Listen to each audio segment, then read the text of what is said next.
Olá a todos, meu nome é Rui Stockinger, eu sou psicólogo, humanista existencial. Estou aqui para falar um pouco do pânico que as pessoas estão experimentando com um nível de tensão acentuado nesse momento tão delicado, onde todos, toda a humanidade parece se sentir tão presa fácil de uma situação muito parecida com o terrorismo. Numa guerra a gente sabe mais ou menos de onde vem o inimigo, quais são as posições definidas, e numa situação pandêmica como essa, é como o ato de terrorismo, que em si só é repugnante, mas também assustador, exatamente na sua natureza do desconhecimento de quando ele vai ocorrer, de que forma ou da maneira mais inusitada. Então precisamos nos proteger de uma forma verdadeira, clara, né? Precisamos ouvir as notícias importantes e de fontes confiáveis, mas sem nos deixar tomar ou nos identificarmos, né, com os canais ou a mídia que procura, para obter cada vez mais ibope e aproximação dos seus visualizantes, né, procura espalhar pânico ou somente notícias ruins. Infelizmente, nós sabemos que a tragédia e a dor geram procura e curiosidade, o bem nem sempre. Por isso que nós sabemos que boa parte da mídia não mostra com facilidade coisas boas que ocorrem no dia a dia entre as pessoas, não mostra as ações sociais de grande porte, fantásticas, porque elas pouco interessam, na verdade, geram muito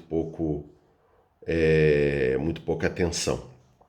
Basta a gente ver uma situação de acidente, como as pessoas se reúnem em torno dela na rua, e quando a gente compara com ações boas que acontecem à luz do dia a nível público, poucas pessoas se aproximam ou pouco aquilo chama atenção. Então, a tragédia tem essa característica, né, de despertar pela quebra do óbvio, né, por trazer uma quebra do conforto, e isso dispara a consciência. Então nós temos que tomar muito cuidado, principalmente no momento em que estamos tão tensos e preocupados com a nossa vida, onde o pensamento tende a gerar inúmeras possibilidades e possibilidades distantes de um futuro próximo ou remoto como forma de autoproteção.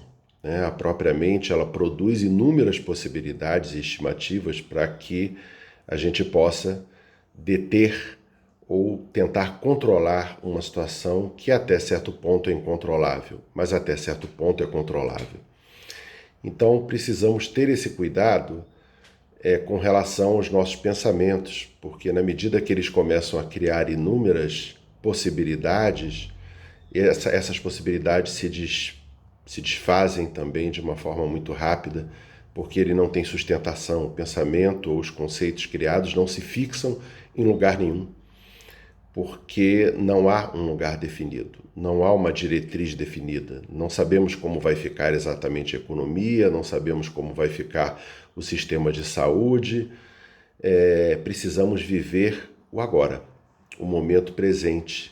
Esse momento nos convida a viver as relações mais íntimas, a relação mais íntima com a gente mesmo, a possibilidade de ouvir os nossos medos, as nossas angústias, as nossas aflições, mas não nos deixarmos tomar e sermos conduzidos por elas. Essas emoções nos ajudam a nos conectar com significados mais profundos da vida.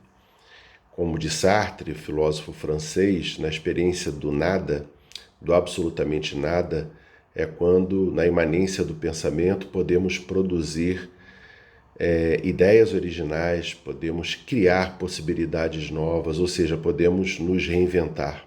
É exatamente no vazio, na desaceleração, que as nossas possibilidades se aumentam, que novas direções podem se apresentar a nós se nós não estivermos tomados por uma ansiedade e por uma pressa de tudo resolver e tudo controlar. Esse momento nos mostra os nossos limites, mas também as nossas possibilidades. Mostra o que não podemos fazer de tantas escolhas que nós sempre temos em volta de nós, mas também mostra que aquelas que escolhemos nós podemos estar mais inteiros, debruçados de uma forma muito mais autêntica e muito menos divididos nessa experiência. Então vamos procurar estar conosco mesmos, né? Com os nossos amigos, com as pessoas queridas, que nesse momento se tornam muito mais queridas, e nós podemos identificar realmente qual é o tamanho do nosso afeto, do nosso carinho, da nossa preocupação por pessoas tão especiais. Fato que no dia a dia, na correria do dia a dia, nem sempre nos é possível. Eu espero uma Semana Santa abençoada e uma Semana Santa de proximidades e que nós possamos sair ressuscitados como pessoas desse momento. Um abraço grande.